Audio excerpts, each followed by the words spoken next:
시민 여러분, 강북구가 절박한 마음으로 제 마음을 나누고 싶습니다. 오늘 이재명 대표 부인 김혜경 여사가 10만 원 상당의 음식물을 제공했다는 이유로 벌금 150만 원이 선고됐습니다. 여러분 어떻게 생각하십니까? 내일 15일 이재명 민주당 대표의 1심 선고가 있습니다. 공직선거법 위반이랍니다. 내용은 이렇습니다. 김문기, 그 당시에 성남도시공사처장을 모른다. 두 번째는 백현동 부지 용도 변경 건입니다. 이 용도 변경 관련해서 국토부의 협박 이런 느낌을 받았다. 이런 발언에 관한 것입니다. 저는 경기도에서 연정부지사를 2년 가까이 했습니다. 그래서 경기도청과 산하기관 공직자 등 그 당시에 많은 분들을 만났습니다. 그런데 이름과 얼굴이 연결되는 분들이 생각보다 많지 않습니다. 식사를 하면서 여러 번 구체적인 자리를 가졌어도 지속적인 관계가 끊어지면 기억이 잘 안 나는 경우가 종종 있습니다. 심지어는 이런 경우도 있었습니다. 김문수 현 고용노동부 장관이 제가 경기도의회 민주당 대표했을 때 경기도 도지사였습니다. 그런데 우연히 국회에서 만났는데 저를 몰라보는 경우도 있었습니다. 백현동 부지 용도 변경건도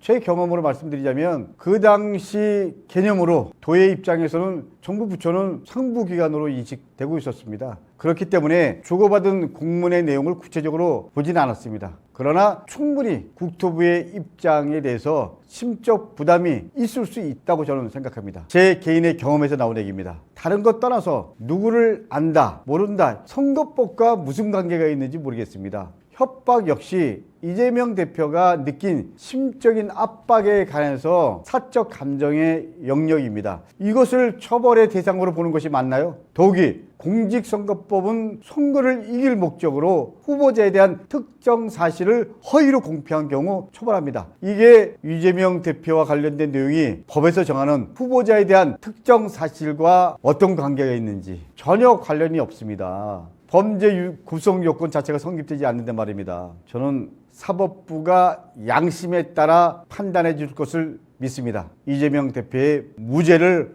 확신합니다. 윤석열 정권의 검찰은 정적 죽이기에 혈안이 됐지만 결국 정의가 승리할 것입니다. 국민 여러분 함께 해 주십시오. 국민 여러분께 호소합니다.